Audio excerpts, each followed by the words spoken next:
Welcome to the Cosmic Busker. My name is Bobby Codey. This video is Genghis Khan was Caucasian, the Jochi argument.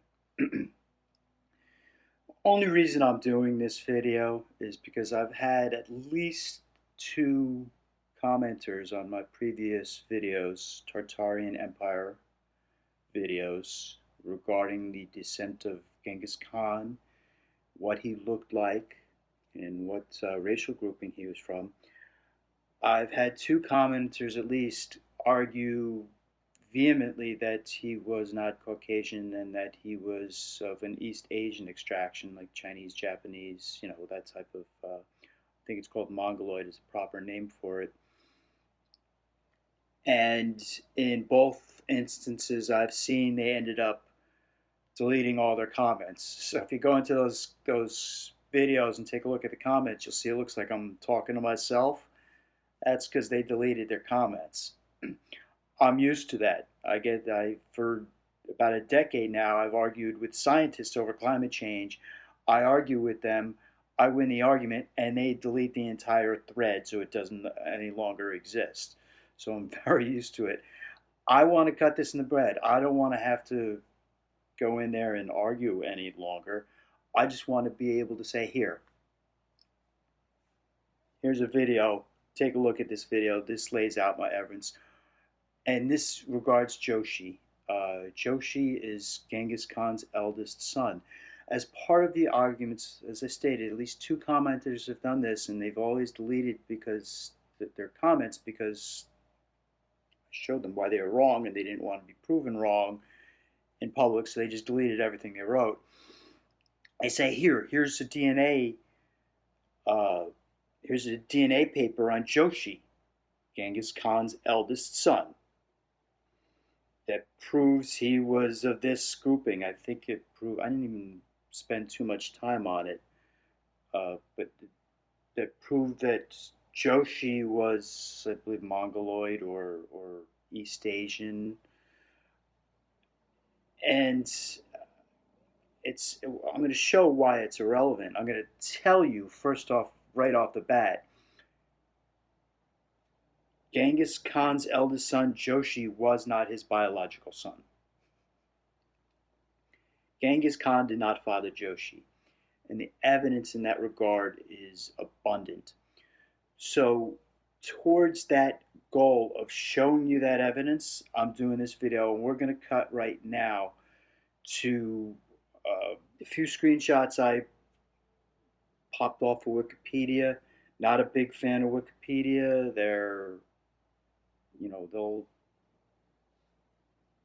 They censor information that goes against their political bent.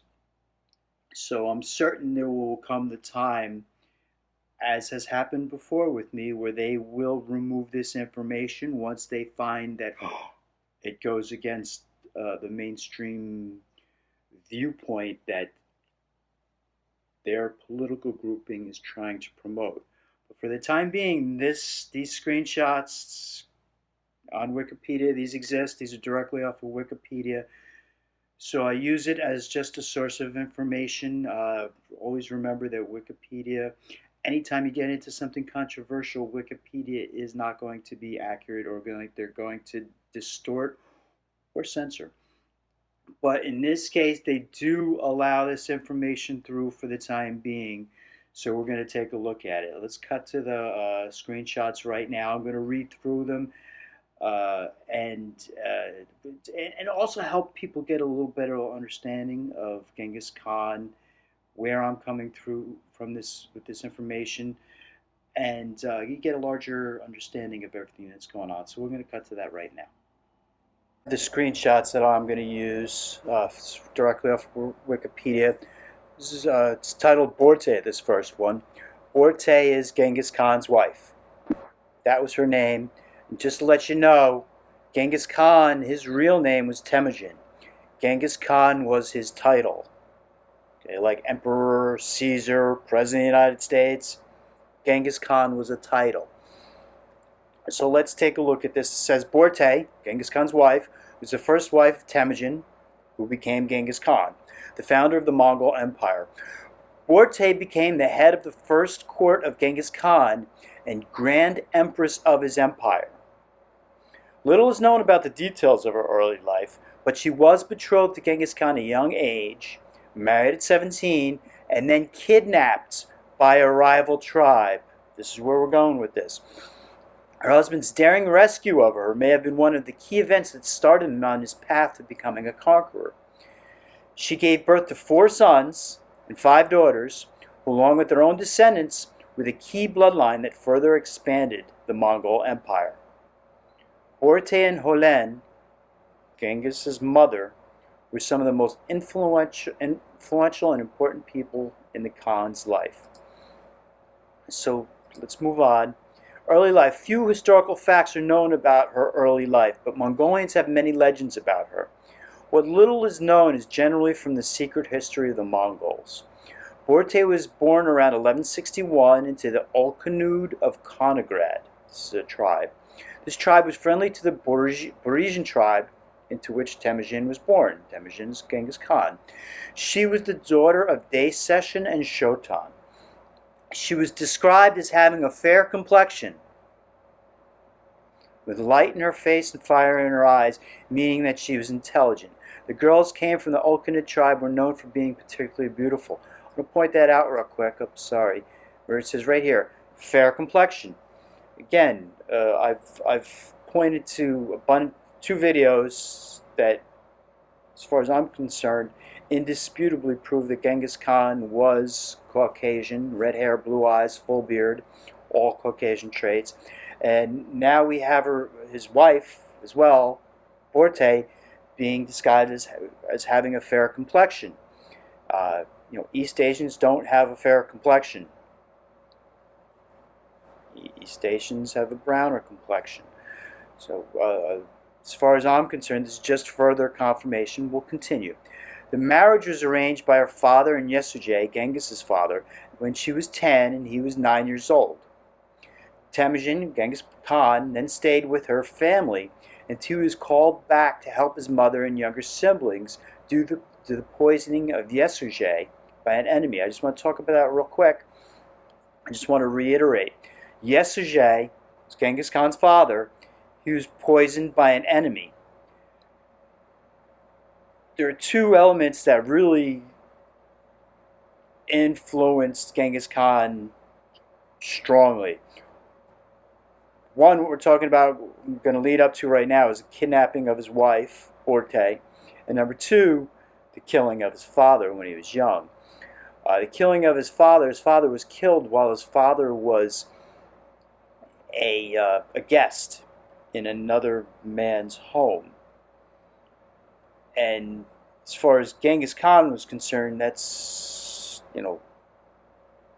was a violation of a certain respect that you give to guests. You don't kill your guests. And so he was very, very, very against that.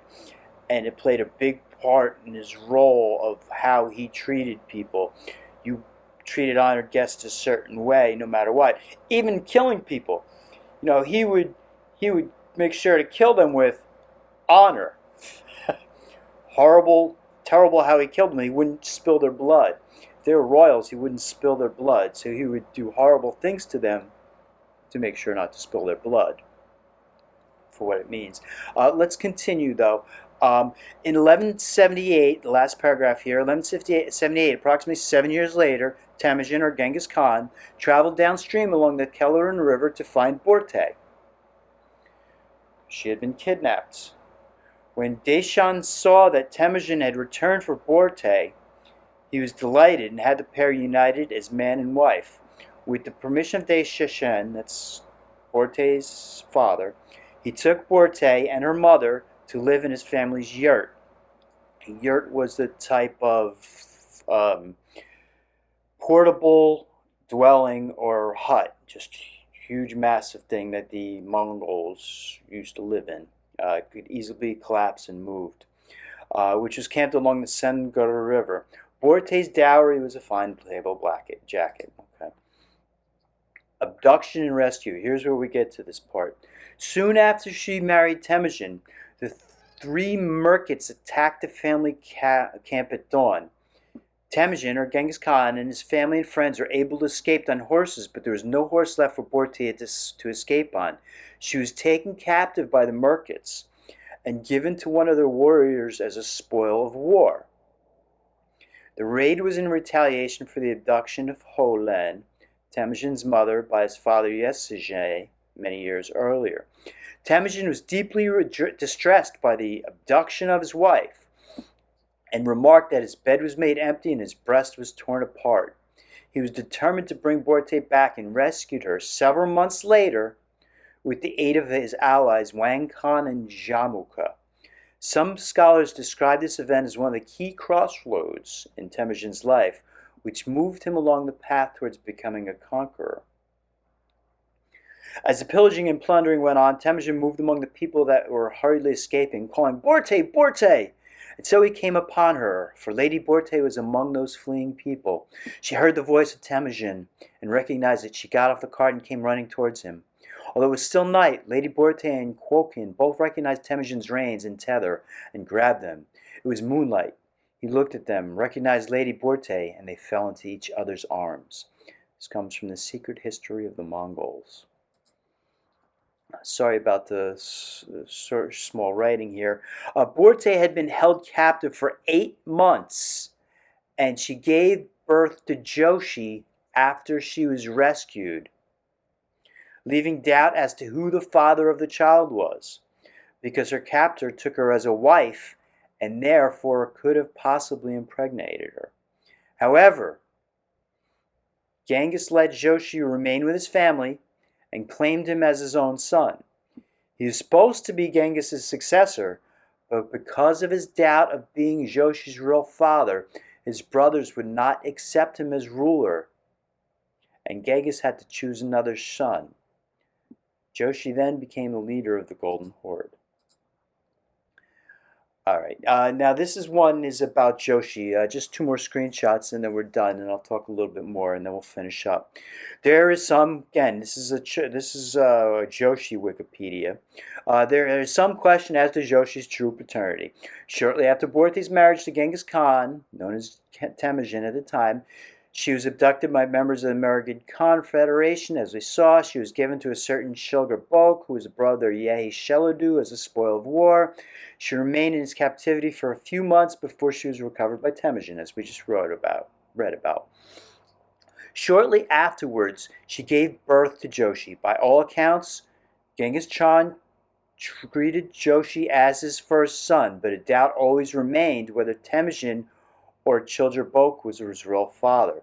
Jochi's descendants, although they formed the oldest branch of Genghis Khan's family, were never considered for the succession in claiming their father's heritage, and there were signs of estrangement between Jochi and Genghis Khan. Why this estrangement? Wasn't his son. Why weren't they considered for succession, Jochi's descendants? Because they weren't Genghis Khan's biological children or biological descendants.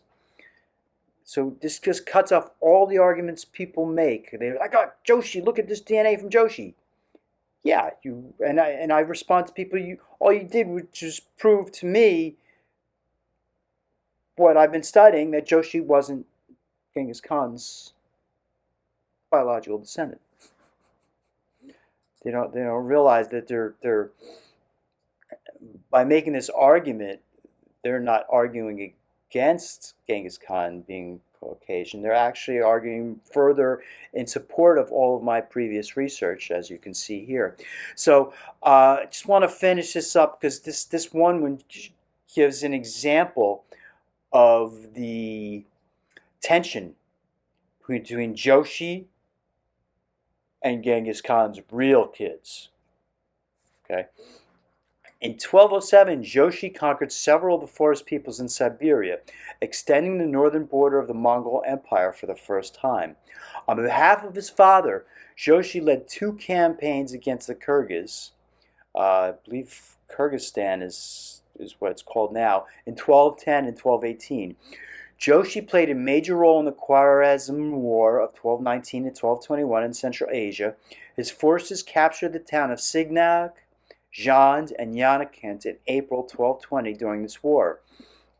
Subsequently, he was given the command of operation against the city of Urgench, or Gurganj, in present-day Turkmenistan, the capital of the Khwarezmian Empire.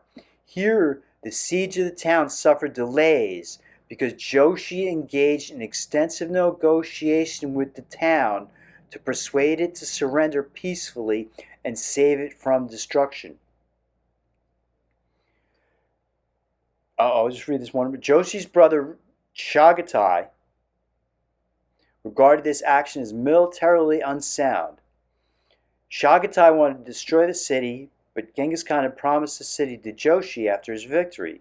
The difference of opinion on military affairs deepened a rift between Jochi and Chagatai. Genghis Khan intervened in the campaign and appointed Ogatai, another son, as commander of the operation. Ogatai resumed the operations vigorously, capturing, sacking, and thoroughly destroying the town and massacring its inhabitants. I just want to point out one thing real quick. As you can see, Jochi didn't agree with the manner with which Genghis Khan and his sons went about conquering. They had a all or nothing strategy where they said, they went to a city and they said, you got two choices: completely surrender or we wipe out the entire city. And they made an example of cities that chose not to surrender. They wiped out every single man, woman, and child. And they made a particular point of what they did to the king of the city or the ruler of the city. They would make sure and kill them in a grand fashion. One of the ways is because they believed in not spilling the blood of royalty. So what they would do is they would dine on the royals of the city. Once they sacked it, they would take the royals of the city, tie them up, put them between two wooden planks, essentially, right? One on the bottom, so that their blood wouldn't spill on the ground, and then one on the top. And then they would bring everybody over, put the dining tables onto the platform, and they would dine and eat on top of these royals who would be crushed to death as everybody ate and feasted and celebrated. So this was a military strategy, though, and it could be argued very, very well that it saved a lot of lives too, because when people knew the Mongols were coming, the ruler didn't want to die that way. The city, they knew how militarily powerful Genghis Khan and the Mongols were. They knew they were going to lose, so they just, all right, we give up. I don't want to die. My city doesn't want to die. And even if the ruler was ready to fight, his inhabitants knew as well what these Mongols did, and they didn't want to die. So there's a lot of pressure for these cities to submit to the Mongols and not fight. And that's why Genghis Khan and his kids were all pissed at Jochi. They didn't want it getting out that they would negotiate. This ruined their whole plot. Then other cities would hear that they'd negotiate, and they, well, we don't want to surrender, and it may make things more difficult for the Mongols. That's why they're all pissed at Jochi. And they actually sent, my understanding is, I don't think it says it here, but they sent Jochi out. Once he started negotiating with the cities, he said, get out of here. Go back. So, again, you see this estrangement between Jochi and Genghis Khan and his real biological kids. And I'm certain that one of the pieces of that is that they could look at Jochi and can tell he wasn't descended from Genghis Khan as well. You know, you obviously bear the biological traits of not only your mother but your father as well. I'm certain they looked at Jochi and said, he ain't Dad's kid. So you had that, and then you had all of this nonsense, and then there's little doubt with people who read the complete history of Genghis Khan, Jochi wasn't his kid, wasn't his biological kid.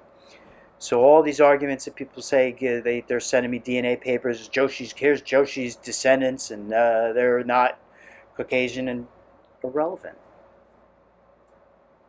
He wasn't descended from Genghis Khan, so that doesn't tell us anything about what Genghis Khan was. Right? Thanks for watching, everybody. Like, share, subscribe, comment, all that good stuff. I'm going to have a new video coming up, hopefully today, hopefully in a little bit of time, primarily because I have some people who, or one person in particular, who doesn't like what I was posting and said, I'm going to tell on you. So we gotta do a video on that one, and we're gonna pull out something I haven't done in a while. One of the satirical videos we're gonna do. It's gonna be fun. I enjoy doing these. So thanks for watching. Like, share, subscribe, comment, all that good stuff. PayPal down below. I could really use your assistance to keep these videos going on a regular basis. So please, if you can, throw me a few bucks on the PayPal. Hope to see and hear from you soon. Comment, all that good stuff. Thanks.